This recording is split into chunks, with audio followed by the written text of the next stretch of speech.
Bersandar kepada benda mati rasanya nikmat, apalagi kemudian ketika kita bersandar kepada tempat yang memang layak untuk disandari. Siapa? Allah. Makanya di dalam kitab Hikam Ibnu Athaillah As-Sakandari dengan indahnya beliau mengatakan, ma tawaqqafa matlabun anta talibuhu bi rabbika wala tayassara matlabun anta talibuhu bi nafsika. Ini konsep bersandar kepada Allah. Tidak akan pernah terhenti sebuah permintaan ketika permintaanmu kamu sandarkan kepada Tuhan, dan tidak akan pernah menjadi mudah sebuah persoalan ketika kamu percaya dengan kemampuanmu. Wela percaya karo Gusti Allah, masalahmu apa weli enteng. Tapi lah kowe gaya sekecil apapun masalahmu tidak akan pernah bisa kamu selesaikan. Asmi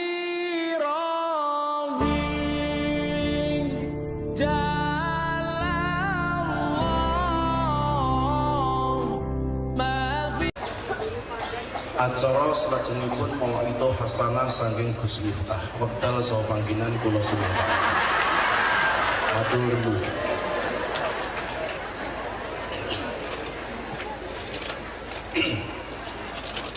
Assalamualaikum warahmatullahi wabarakatuh.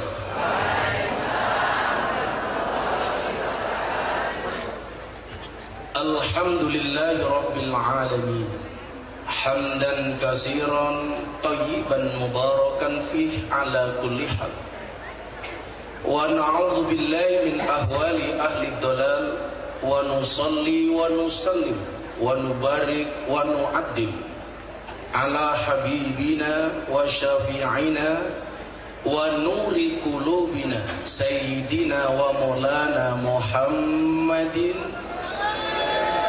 asliyil jamal wa manba'il kamal wa mustawda'il jalal wa ala alihi wa sahbihi bil ghudwi wal asal. Amma ba'du. Hadratal muhtaramin, para masyayikh, para kiai, para habaib, para sepuh bini sepuh, tokoh agama, tokoh masyarakat yang saya muliakan, segenap pejabat yang berkenan hadir dalam semua tingkatannya yang saya hormati, wabil khusus sahibul hajat, sahibul bait Hajah Suciati Saliman,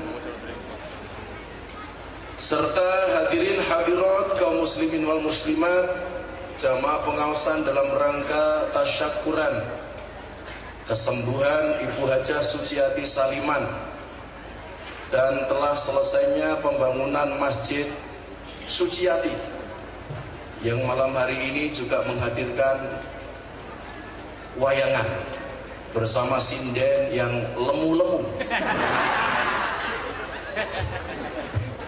Kiai karo dalang niku tak pikir-pikir goblok dalang. Soalnya nopo sindene ayu-ayu sing disawang debok. Pak kulo kan nyawang jenengan, jenengan nyawang kulo.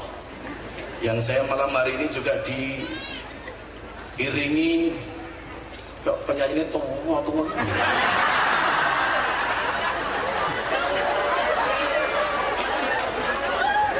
Ya Allah,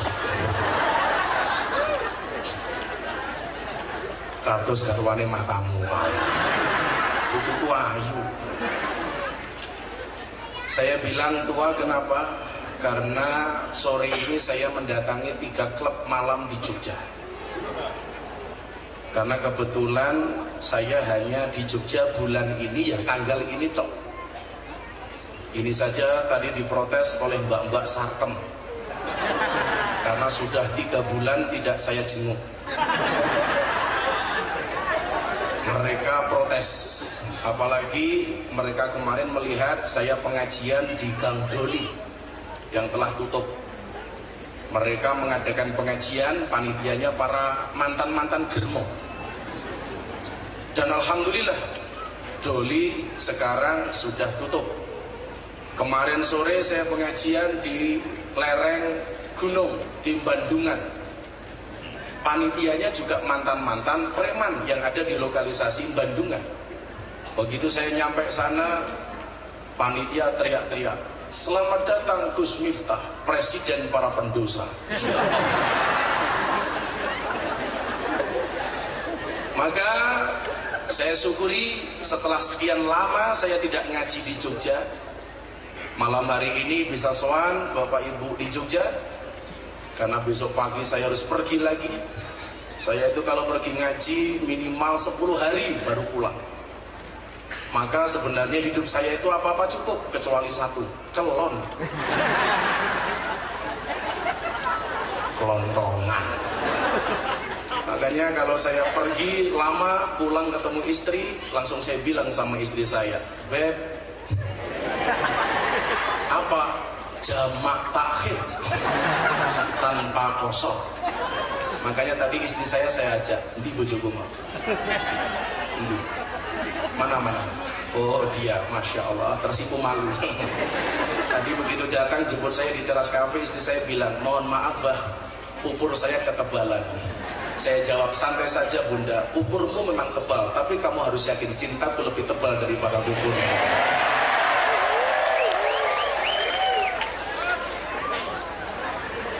Bapak Ibu yang saya muliakan,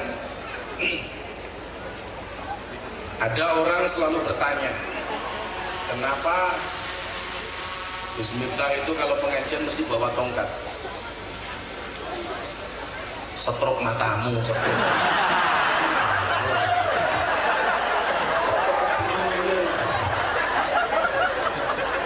Yang disoroh drondangak lah.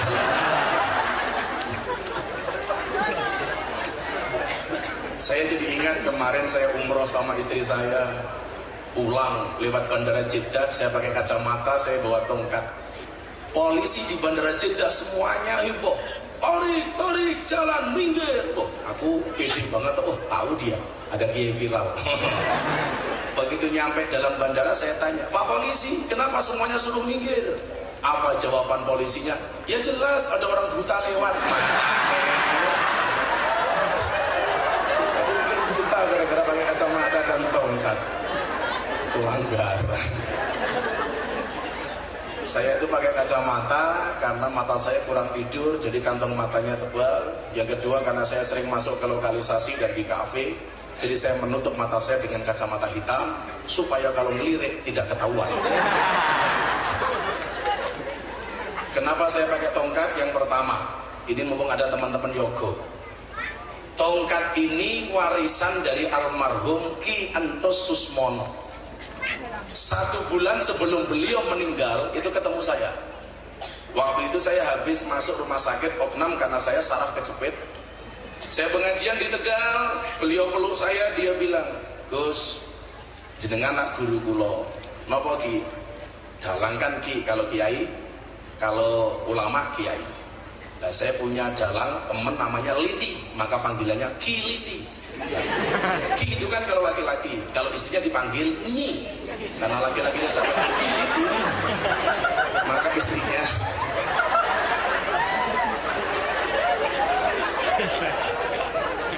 kira paham uteknya. Saya tua dolanan HP ini keras saya gaya. Saya itu bisa melihat ini HP cross atau iPhone, nggak perlu lihat mereknya, cukup dilihat dari flashnya. Lah cross ini biasanya flashnya berubah. Waktu itu saya dibilang, "Gus, kamu kan habis sakit, nih tak kasih tongkat." "Kenapa?" "Untuk bersandar ketika Gus pengajian. Jangan sampai sakit lagi. Yang butuh jenengan masih banyak, jenengan harus sehat, gak boleh mati dulu." Malah mati duluan. Ini saya pakai kemana-mana supaya kalau pengajian saya ini dapat pahala dari Allah, dapat ridhonya Allah, dan tongkatnya almarhum saya bawa supaya bisa menjadi amal jariah bagi almarhum Ki Entus Susmono. Makanya Makanya Bu Suciati kalau pengen dapat jariah besok ya gitu caranya ngasih Gus Miftah apa gitu. Kalau kemana-mana saya bawa ngaji pahala loh Bu. Ayam mbahmu sambil gue nanti bawa bol pitik lah mosok ayam.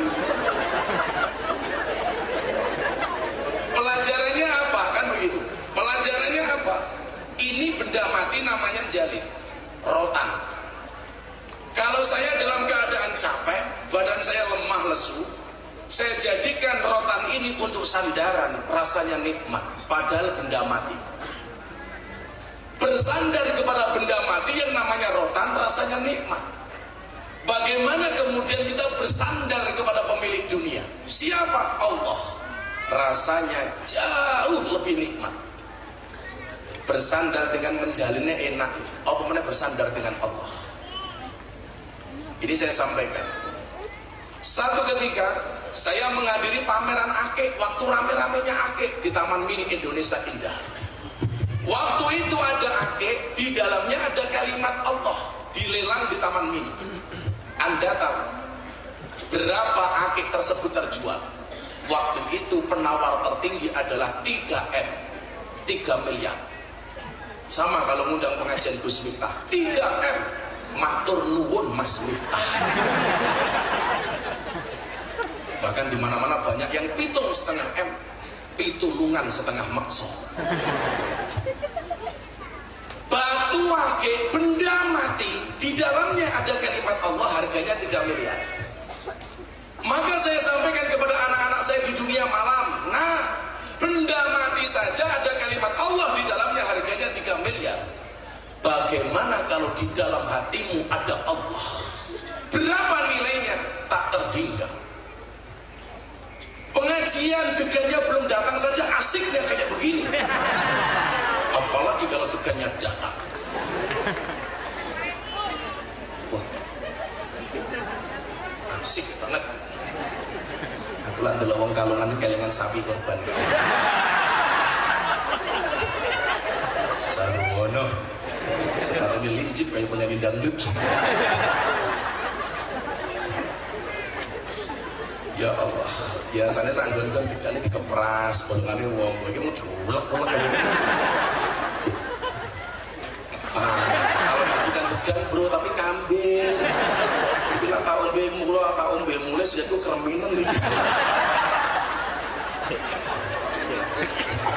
Ini cici. Ini serapopoh. Jadi saya kemarin ditanya sama kiai di Jakarta, Gus Miftah itu kan jadwalnya padat, dopingnya apa? Saya nggak pernah doping, saya nggak pernah minum vitamin, saya nggak pernah minum air kemasan. Jadi minum saya cuma degan. Ternyata degan ini jadi detox. Biasanya tambah kopi, tapi nggak tahu di sini nggak ada kopinya. Saya cuma bilang biasanya tambah kopi. Pahit. Jadi karena kopi itu yang paling bagus tanpa gula, pahit. Maka kadang-kadang Anda hidup itu harus menjadi gula bukan kopi. Kopi tanpa gula rasanya pahit, kopi dikasih gula rasanya manis. Tapi yang diuji kopinya, bukan gulanya. Maka Anda pengurus kampung ingat-ingat. Jadi pengurus kampung itu kayak gula, ada rasanya namun tidak pernah diperhitungkan keberadaannya. Betul? Makanya jangan pernah saya dikasih minuman kemasan seperti Coca-Cola, Fanta, Sprite, Pocari, soft drink, soft tech, saya nggak mau. Bersandar kepada benda mati rasanya nikmat. Apalagi kemudian ketika kita bersandar kepada tempat yang memang layak untuk disandari. Siapa? Allah. Makanya di dalam kitab Hikam, Ibnu Athaillah As-Sakandari dengan indahnya beliau mengatakan, ma tawaqafa matlabun anta talibuhu bi rabbika wala tayassara matlabun anta talibuhu bi nafsika. Ini konsep bersandar kepada Allah. Tidak akan pernah terhenti sebuah permintaan ketika permintaanmu kamu sandarkan kepada Tuhan. Dan tidak akan pernah menjadi mudah sebuah persoalan ketika kamu percaya dengan kemampuanmu. Wela percaya karo Gusti Allah, masalahmu apa wele enteng. Tapi lah kowe gaya, sekecil apapun masalahmu, tidak akan pernah bisa kamu selesaikan. Itulah kenapa saya itu sering jadi sasaran bulian, tapi saya santai. Istri saya itu kalau baca Instagram saya, komentarnya sering nangis. Saya salahkan, yang salah kamu. Loh kenapa? Ya salahnya sendiri mau pocok. Sementara saya nggak pernah membaca orang membuli saya. Dalam satu postingan Instagram saya dibully 15.000 komentar. Saya nggak marah. Saya lihat yang membuli saya, mencaci saya 15.000. Saya ngaji di kafe dibully, ngopeni lonte dibully, ngaji sama begenggek dibully, mengislamkan Mas Dedi dibully, ngomong Pancasila dibully, ngomong NKRI dibully. Saya lihat 15.000 yang membuli saya dengan komentar-komentarnya. Tapi begitu saya lihat jumlah yang ngasih jempol dan like 75.000. Pertanyaannya, kenapa lebih banyak jumlah like daripada jumlah komen? Jawabannya sederhana. Seberapa banyak pun orang yang membencimu dengan komentar-komentarnya, yakinlah di luar sana lebih banyak yang mencintaimu dari dalam hatinya. Orang jomblo ya beda. Kalau konsep jomblo, kenapa lebih banyak jumlah like daripada jumlah komen? Karena banyak orang cinta tetapi tidak berani mengatakannya. Rondo rungokno. Ada janda di sini? Oh ini rondo ada gitu. Kalau janda kalau lihat saya jaga pandangan ya. Aku takut kamu tersepona. Wahai para janda, ingatlah dan yakinlah, bisa jadi cinta pertamamu meninggalkan luka.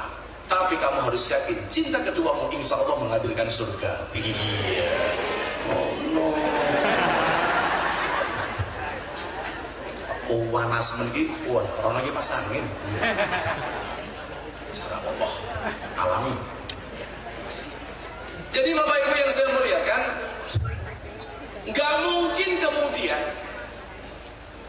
dalam perjalanan kita hidup ini tidak dikasih masalah oleh Allah. Wong melaku yang mesti kesandung, pasti. Contoh begini, ada yang mengatakan DM saya langsung, bahkan tanya langsung, Islamnya Mas Dedi itu settingan. Dari semua bulian yang paling saya ingat itu, Anda tahu nggak? Kalau Anda mengatakan Islamnya Mas Dedi itu settingan, Deddy Corbuzier itu masuk Islam rugi miliaran gara-gara kontraknya banyak diputus gara-gara dia masuk Islam. Nggak cuma jutaan, miliar.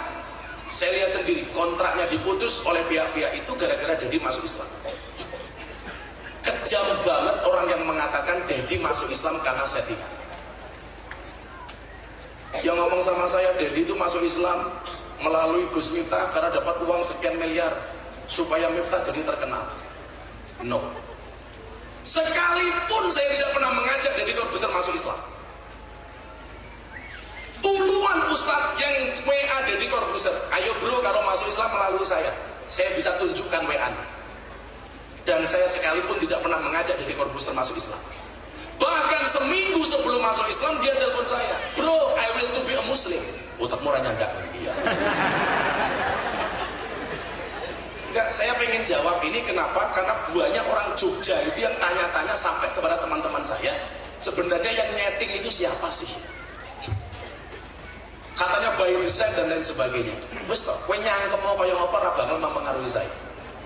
Jenenge wong delok, kandel, kendel, alok. Waktu dia pengen masuk Islam sama saya bilang, bro, I will to be a Muslim. Saya pengen masuk Islam. Saya jawab, gak usah. Kaget dia. Ini ustadz-ustadz telepon saya, pengen mengislamkan saya. Saya pengen masuk Islam melalui you. Kenapa tolak? Saya bilang, jangan masuk Islam. Jadi orang Islam itu berat, Ferguson. Berat. Cukup aku saja, kamu gak akan kuat. Kalau saya, kenapa dia terlalu tertarik masuk Islam? Sejarahnya panjang.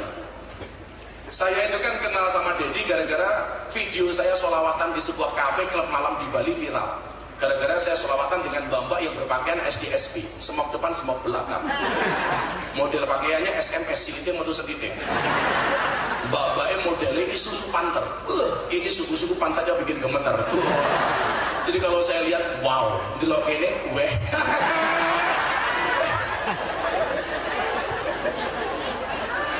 Lah delok cewek ning dalan, wow, delok bojone, weh. Ijolke mbahmu. Kamu salah kalau bilang diijolke. Saya tahu wong lanang kuwi duwe prinsip. Bojo tuwek kuwi kaya Quran suwek. Diwaca angel diguak dosa. Mila ana Quran suwek disimpen, sing diwaca Quran sing anyar. Wis rasa. Nyai bangun gimana Pak? Bujuku kebal bro, santai saja. Paling mudah berarti kelon. Tapi memang ya, nantang aku mau bujuk. Tolong bawa Pak dia, ibu-ibu Anda jawab ya. Dalam Al-Quran itu ada 4 tipe keluarga. Tolong lihat jari saya, jangan akik saya. Pamer bangun. Copot gue. Apa? Carry. Unggu meneh. Pengajian amplop berat jelas kelangan akik.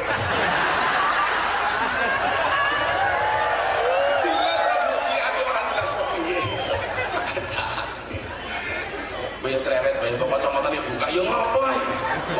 Kacamata ku dhewe buka. Kamu penasaran dengan mataku? Dalam Al-Quran itu ada 4 tipe keluarga. Ibu-ibu tolong Anda pilih yang mana? 1, tipe keluarga Nabi Nuh.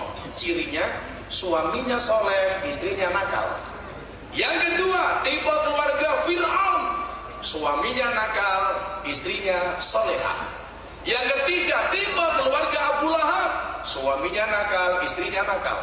Yang keempat, tipe keluarga Ibrahim. Suaminya soleh, istrinya solehah. Pertanyaan saya untuk ibu-ibu di Sleman, Anda pilih tipe keluarga mana? Nuh, Fir'aun, Abu Lahab, apa Ibrahim? Ibrahim, alhamdulillah. Dan Anda tahu Ibrahim istrinya 2.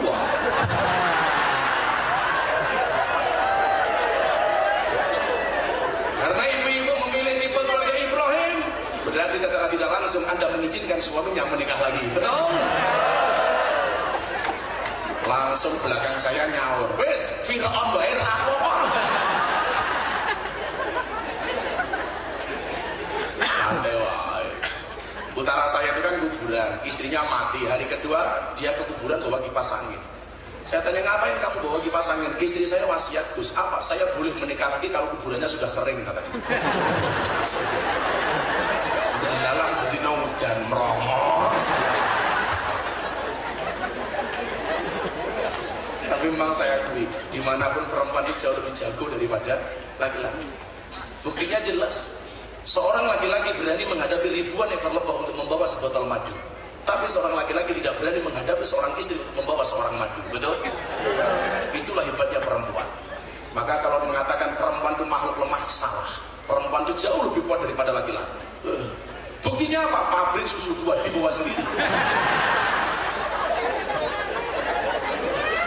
Nangis ringkih. Gondok luris sambatan ke rumah.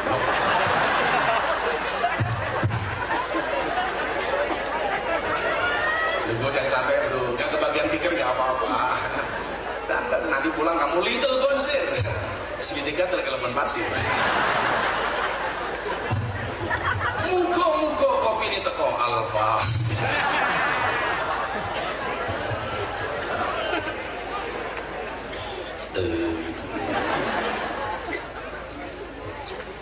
Jadi salah satu poin yang kenapa kemudian Mas Dedi itu masuk Islam, tadi ngomong soal masalah viral, saya diundang acaranya Mas Dedi, kopi susu. Kopi kan hitam, susu putih, hitam putih. Saat itu saya YouTubean collab bareng Mas Dedi, dan alhamdulillah selama ini kalau saya collab bareng Mas Dedi pasti trending, karena memang channelnya Mas Dedi itu smart people, yang nonton orang-orang cerdas, middle high. Maka saya mau diundang YouTubean sama dia, karena penontonnya berkelas, karena isinya memang kontennya bagus. Kan sekarang banyak konten YouTube alay-alayan, pamer kekayaan, jamiannya apa-apa. Ya Allah, para YouTuber tolong ya, kalau kamu posting video saya, kalau motong video yang pas, kalau bikin judul yang bagus. Sekarang provokator paling nyata itu adalah YouTuber, karena bikin konten video yang penting viewernya banyak dengan mengedit foto video-video saya. Miliaran uang yang telah dihasilkan dari pengajian saya di YouTube, para YouTuber, dan saya belum pernah sekalipun makan uang YouTube. Tapi ya mohon maaf, kalau bikin judul ya jangan yang provokatif. Tahu-tahu bikin judul di YouTube, Gus Miftah nantang Gus Nur. Ya aku ki nantangnya kapan? Wong aku dilok Gus telek ra nesu. Oh nyatane Bu Suciati sugih yo mergo telek. Ayo ta. Ayo Peter yang mesti telek toleran ora. Saya itu gak pernah nantang Gus Nur. Saya cuma bilang, mbok sekali-kali Gus Nur sama Gus Miftah ngaji bareng. Ora usah ngel-ngel kitab Aqidatul Awam wae, ayo ngaji. Daripada seolah-olah di YouTube itu Miftah sama Gus Nur perang, gak ada. Maka fitnahnya ini ngeri banget. Miftah tidak suka hijrah fest. Siapa yang bilang seperti itu? Miftah tidak suka teman-teman kajian artis. Saya ngaji sama mereka. Miftah tidak suka Messi Muharram. Sampai Surabaya saya sakit saya datang. Yang membuat propaganda dan provokasi ini siapa? Ya cangkem-cangkem kurang. Mulai duit sak gelem iki. Aku kira apa-apa, santai banget. Saya dibicarakan kekurangan kelemahan saya di mana-mana, saya santai. Ketika ada orang lain membicarakan kekuranganmu, tersenyumlah. Kenapa? Kekuranganmu saja diperhatikan, apalagi kelebihanmu. Santai. Ngono, kok nangis, seragam rung lunas enggak. Salah satu konten YouTubean saya dengan Mas Dedi yang paling menarik dan saat itu trending nomor 1 apa? Mas Dedi tanya begini sama saya, bro, saya mau tanya sama you. Ini kan orang cerdas. Mas Dedi itu keluaran S3, gelarnya PhD, filosofi doktor. Sementara saya cuma S1, itu pun ijazah tidak saya ambil, karena saya malu kuliah 4 tahun gelarnya SAG, sarjana agak gimana gitu. Ini orang cerdas. Cukup Anda tahu, Mas Dedi itu merupakan the best magician in the world di Amerika 2 kali. 2 kali. Saking cerdasnya Deddy Corbuzier, rambut pun tidak berani tumbuh di kepala. Dia tanya sama saya begini, saya buka Al-Quran Gus, terus kok di dalam Al-Quran itu banyak perintah Allah yang tidak rasional, gak masuk akal, kata dia. Saya tanya, contohnya apa bro? Nih, Nabi Ibrahim diperintahkan untuk memotong anaknya Ismail. Ini kan ngawur, gak masuk akal. Anak cuma 1 disuruh motong, bullshit dia bilang. Apalagi, katanya, peristiwa Isra Mi'raj, Nabi Muhammad Isra dari Mekah ke Palestina, naik ke Sidratul Muntaha. Anda tahu? Dia bilang, Mekah Palestina naik bis 32 jam, zahaban wa iyaban, pulang pergi 64 jam, belum lagi naik ke Sidratul Muntaha. Ini kan tidak nalar, bahasa Dedi waktu itu. Kalau Nabi Isa berjalan di atas air itu sulapan, saya bisa, tak tantang mas. Dan ternyata benar Deddy Corbuzier bisa berjalan di atas air. Pakai trik apa saya nggak tahu. Dia jalan dengan santainya di atas air. Kok elok cahaya. Dia tanya sama saya, apa pendapatmu? Apa jawabanmu? Mumet dasku tuh. Orang tak jawab ya isin nah. Ternyata Pak, memang Allah itu maha adil. Ketika saya berpikir seperti ini, saya dapat jawaban. Saya tanya si Deddy Corbuzier, kenapa tidak semua ajaran agama itu bisa diterima oleh akal? Tidak rasional. Jawaban saya waktu itu adalah, karena kalau semua ajaran agama bisa diterima oleh akal, berarti nggak ada bedanya agama dengan ilmu pengetahuan. Orang nggak usah butuh agama, cukup kuliah, selesai. Dia mulai bingung. Akhirnya saya tanya, bro, cinta itu dari mata turun ke hati atau dari hati naik ke mata? Jawaban Deddy Corbuzier sama dengan jawaban Anda mayoritas. Pasti menjawab, cinta itu dari mata turun ke hati. Saya jawab, salah, saya bilang. Loh, kok salah? Dia bilang, kalau cinta itu dari mata turun ke hati, jawaban saya ke Deddy waktu itu, berarti selamanya you tidak akan pernah cinta dengan Allah. Kenapa? Karena matamu tidak pernah melihat Allah. Kalau cinta itu dari mata turun ke hati, maka kamu tidak akan pernah cinta Rasulullah. Kenapa? Karena matamu tidak pernah melihat Rasulullah. Saya lebih jelaskan lagi. Kalau cinta itu dari mata turun ke hati, maka orang buta itu tidak akan pernah merasakan indahnya cinta. Kenapa? Karena orang buta matanya tidak pernah melihat pasangannya. Tetapi cinta itu yang benar adalah dari hati naik ke mata. Kalau hatinya sudah cinta, hatinya sudah yakin, seperti apapun bentuk pasangannya, dia tetap cinta. Buktinya orang buta, walaupun matanya tidak pernah melihat bojone, meteng. Waktu itu Deddy mikir, langsung dia salaman sama saya begini, bro, this is so amazing for me. Ini bagi saya sangat dahsyat. Maka sejak saat itu kemudian dia berpikir soal Islam. Dan ternyata itu merupakan wasilah hidayah bagi dia. Alhamdulillah. Dan Anda tahu efeknya? Hampir setiap hari saat ini saya mengislamkan orang. Tidak hanya orang Indonesia, datang dari Australia, datang dari Jerman, datang dari Iran. Mereka datang ke Jogja mengatakan, saya ingin masuk Islam melalui Gus Miftah. Saya tanya, alasannya apa? Karena Islammu menyenangkan. Waktu itu saya bilang sama Deddy, gak usah masuk Islam melalui saya. Ngapain? Saya sibuk, kamu di Jakarta saja. Jadi saya ingin menjawab orang-orang yang mengatakan saya memaksa Deddy masuk Islam melalui saya. Ini ngapusi meneh cangkemnya, gak bisa dipertanggungjawabkan. Saya telepon, Pak, kamu masuk Islam di Jakarta saja. Di Jakarta banyak masjid, banyak ustadz, banyak kiai, gak usah sama saya. Waktu itu Deddy Corbuzier bilang sama saya, ngomong, layarnya mati, oh ya maklum rumah.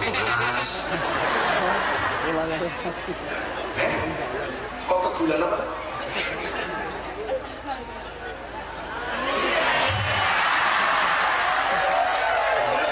Penasaran dengan mataku.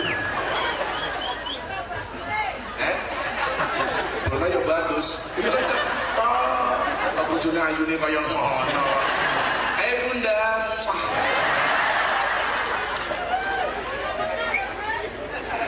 Aku jadi pengen ngaji serius gitu. Nanti sing dagelan wayang ini. Dalang ibu dulu. Oh dari tahu. Akhirnya efeknya apa?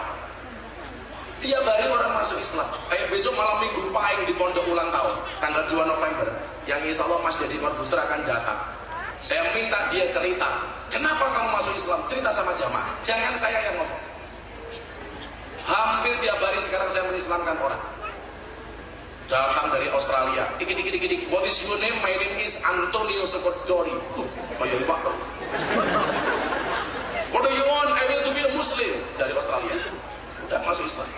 Saya tanya, kenapa kamu ingin masuk Islam? Jauh-jauh dari Australia, tepatnya dia dari Canberra. Datang ke Jogja, pengen ketemu saya, minta ditutup membaca 2 kalimat syahadat. Alasanmu apa? Because your Islam is very very happy, dia bilang. Islammu itu menyenangkan. Karena memang waktu itu saya pernah bilang sama Deddy, kenapa dia ngempet banget pengen masuk Islam melalui saya. Waktu itu saya pernah bilang sama dia, bro, besok wajah Islammu itu seperti apa tergantung pintu masuknya. Kalau pintu masuknya ini senang marah-marah, maka Islammu akan penuh dengan kemarahan. Kalau pintu masuknya ini galak, Islammu galak. Pintu masuknya keras, Islammu keras. Tapi kalau pintu masuknya ini ramah, maka Islam akan menjadi Islam yang ramah dan menyenangkan. Waktu itu si Dedi bilang, this is you, not others. Ini adalah kamu, bukan yang lain. Kenapa bro? Nah, Islam menyenangkan nih. Ngaji di kampus diterima, jamaah umum diterima, di kafe diterima, lokalisasi diterima. Kan menyenangkan, jelas. Pengajian di kafe itu pengajian paling menyenangkan sedunia. Kenapa? Ngajinya berpahala, matanya bervitamin. Orang kaya nengkene tuwane.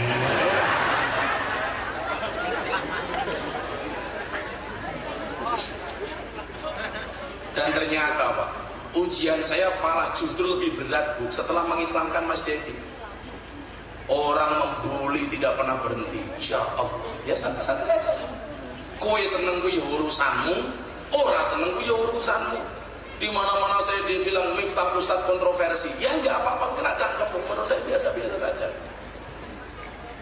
Karena inilah sebenarnya Allah menciptakan kehidupan dengan segala problem dan masalahnya. Kok tegane teko meneh? Itu kan sudah yang minggat tadi dia tahu. Acara selanjutnya pergantian tegang.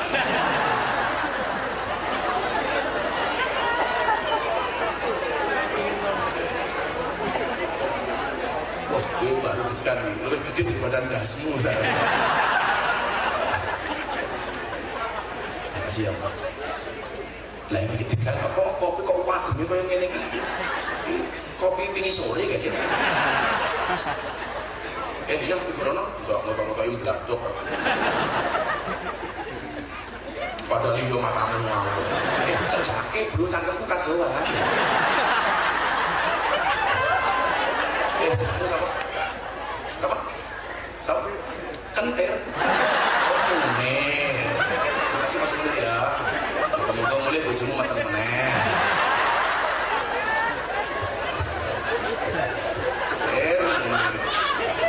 Rupanya kayak pada infak.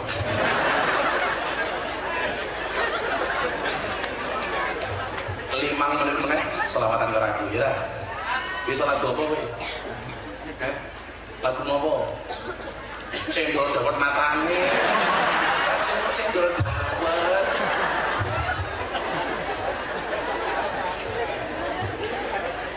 Ya inilah kemudian Allah itu mendesain kehidupan. Ono sing seneng, ono sing ora. Ono yang cinta, ada yang benci. Maka disitulah kemudian prinsipnya harus menggunakan kaidahnya Ibnu Athaillah As-Sakandari. Ketika kamu diuji oleh Allah, sandarkanlah hatimu hanya kepada Allah. Kamu diuji dengan kemiskinan, Allah. Diuji dengan kekayaan, Allah. Saya tadi terakhir pengajian di teras kafe Jalan Caturan, saya bilang tidak ada jaminan orang kaya itu lebih bahagia daripada orang yang kekurangan harta, betul? Siapa sih bisa jamin? Kalau kekayaan itu bisa menjamin bahagia, dulu di Jerman itu ada orang terkaya di Jerman namanya Adolf Mekker. Anda tahu, meninggalnya menabrakkan dirinya di kereta api. Ini orang paling kaya di Jerman. Ini menunjukkan bahwa kekayaan itu tidak menjamin kebahagiaan seseorang. Meninggalnya apa? Ono kereta api lewat, dia jalan.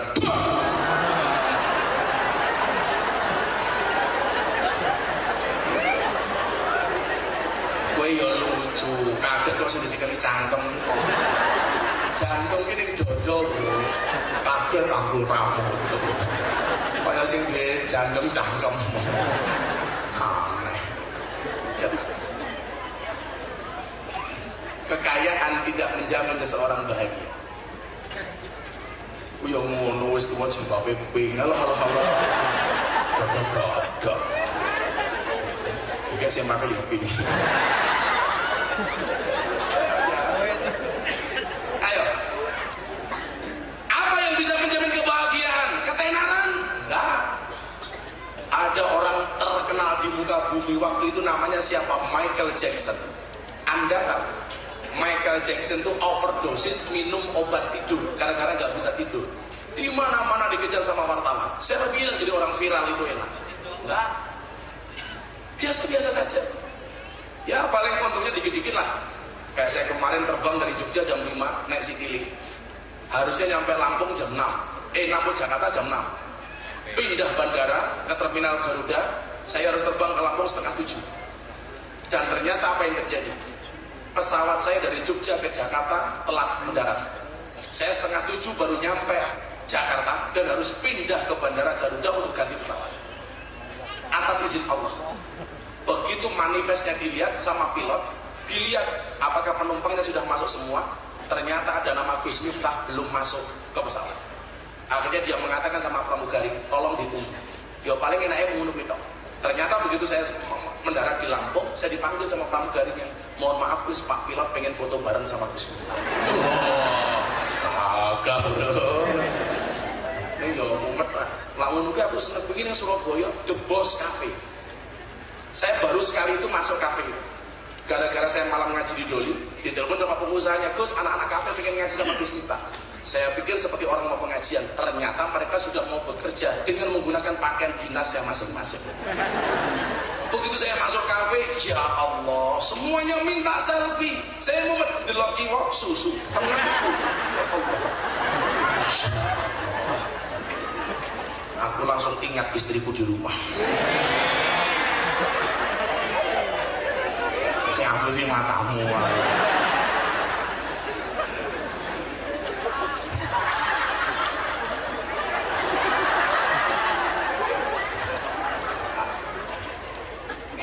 Gimana lah ya, emang dunia saya seperti itu.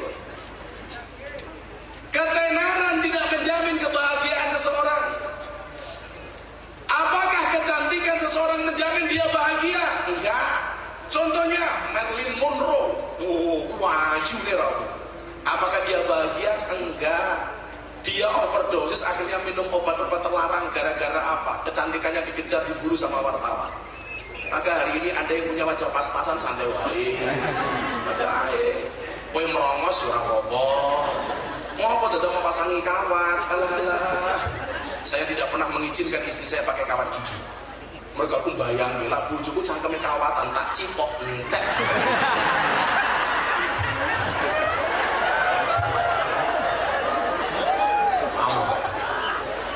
Santai wae nduk, gak usah pakai kawat gigi. Ingat, merongos itu adalah mingkem yang tertunda.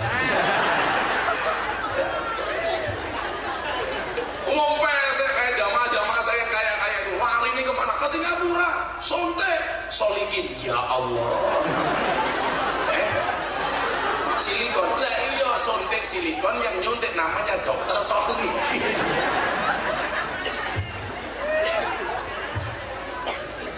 Gak menjamin.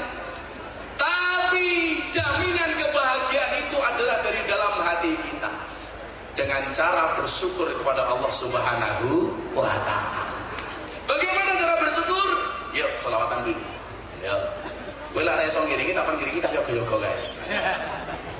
Di tukang terbuka ini. Orang meyakinkan sih. Lo selawatan ring, nyolawati Bu Suciati minta berkah uripe. Amin. Jalur lagu lawas atau lagu anyar?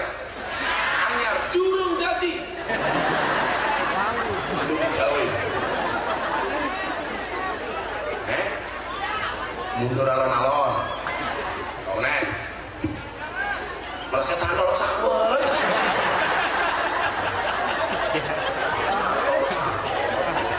Apa? Korban janji, dong nek. Ditinggal rabi. Cinta tak terpisahkan cak dikin. Aku kan iso. Cinta tak terpisahkan. Teku iki aja godolanan. Mergo teku sagede kentongan. Cak dikin. Oh, iso kabeh. Jam 12 iso. Jam 12 ning tengah sawah. Wae limo sing mateng loro. Ayo ngaji sareng Gus Miftah sing isih rondo ndang entuk jodoh. Nek karepane medhot janji. Iso wae lah. Biyen aku sebetan suwe-suwe wekah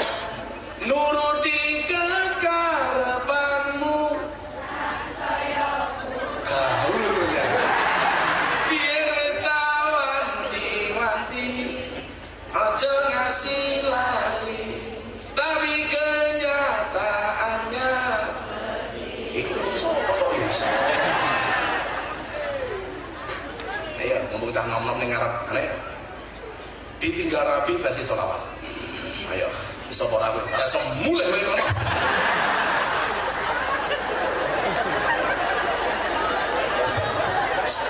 Sama dulu aku yo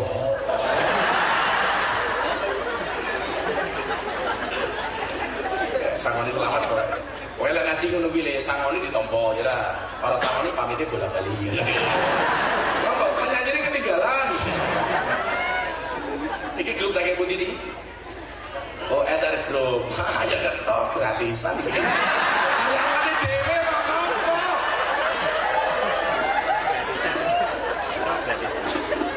Ayo, selawatan ya.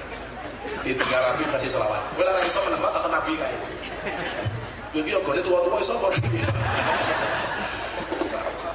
Oke, saya cinta dengan para yoga ya. Sindane matamu yo ora. Para banter-banter ana bojoku ya lho awas. Lho, istriku itu terbaik di dunia li. Ora tau nolak penjalukku. Sak kesel-kesele bojoku tak jaluk mesti manut. Bunda, aku jaluk. Lah kula kesel bah. Terus pripun prasmanan mawon nggih. Piye kuwi pang buka dhewe tutup dhewe. Oke.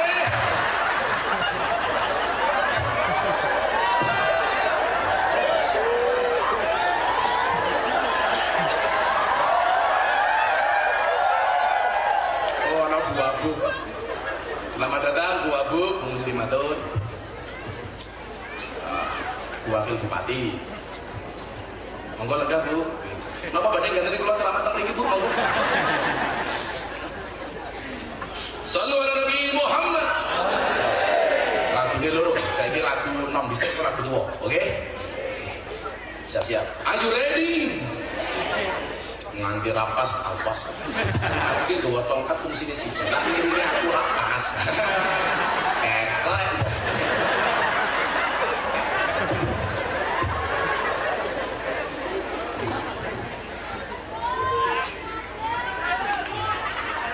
Pasti yang teriak berdiri itu cewek. Karena di mana-mana cewek itu suka yang berdiri. Atiku rasane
versi asli nih. Atiku rasane loro, nyawa kowe rapi karo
ora apa-apa nduk. Mundur alon-alon gawe selawat ora apa-apa. Aku ngaji alon-alon mergo sadar aku sapa santri sing nakal ra iso apa-apa. Aku ngaji alon-alon mergo sadar aku sapa ahli maksiat sing kakean dosa. Ora apa-apa. Lah tukang suninge beda. Aku mundur alon-alon mergo kowe ra gelem kelon. Saya kira kudu wong tuwa, monggo kebahagiaan. Sallu ala Nabi Muhammad. Salli wa sallim iman kurang bater salli wa sallim iman wal ali hasbi